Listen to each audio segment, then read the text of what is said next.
আরে আপনি মশাই বাংলার জামাই, একটাও বাংলা সিনেমা করবেন না, এটা আবার হয় নাকি? অমিতাভ বচ্চনকে বাংলা ছবিতে অভিনয় করতে রাজি করিয়েছিলেন শক্তি সামন্ত, বরসাতকে এক রাত।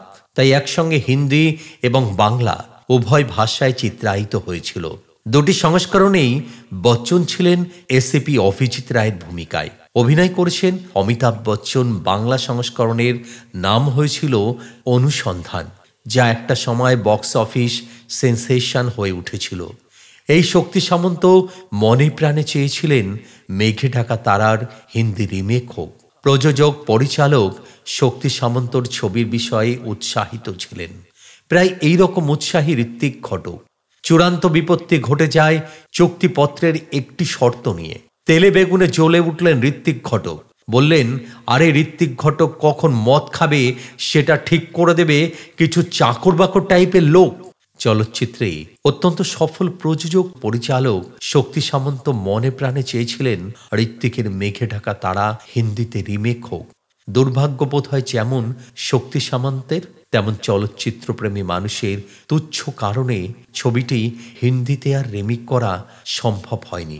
কিন্তু ঋত্বিক যে ঋত্বিকই, তার ছিল অদম্য জেদ। জাগতিক কোনো প্রলোভনে তাকে টলানো যায়নি। এই ঘটনার অনেকগুলো বছর পরে শক্তি সামন্তের সাথে প্রাক্তন পুলিশ কর্তা সাহিত্যিক তুষার তালুকদারের পরিচয় হয় কিশোর কুমারের এক গানের অনুষ্ঠানে। তাকে জিজ্ঞাসা করা হয়েছিল, ঋত্বিক ঘটকের মুখে তিনি শুনেছেন মেঘে ঢাকা তারা হিন্দিতে রিমেক না হওয়ার বৃত্তান্ত। শক্তিবাবু সখেদে বলেছিলেন, আপনি ঠিকই শুনেছেন, ব্যাপারটা ওই রকম ঘটেছিল।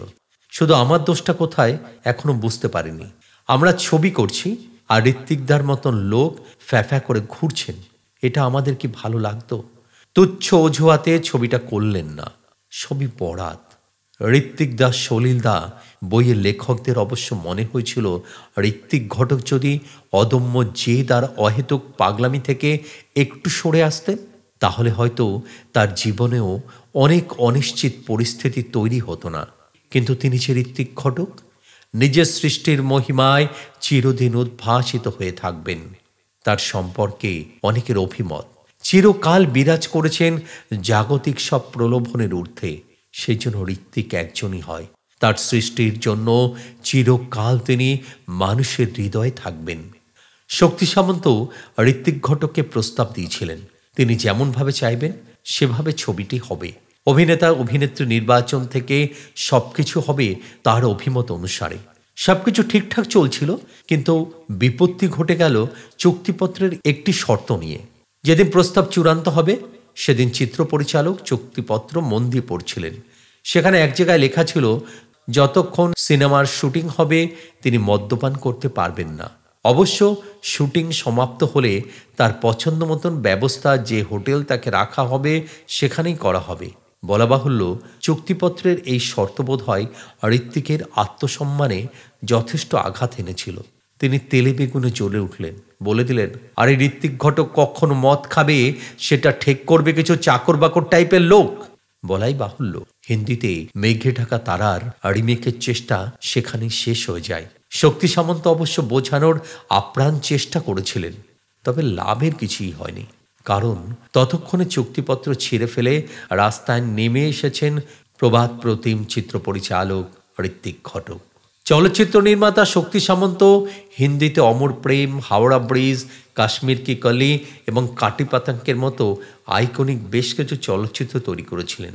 শুধু তাই নয়, ছবিগুলো জনপ্রিয় হয়েছিল ভীষণভাবে।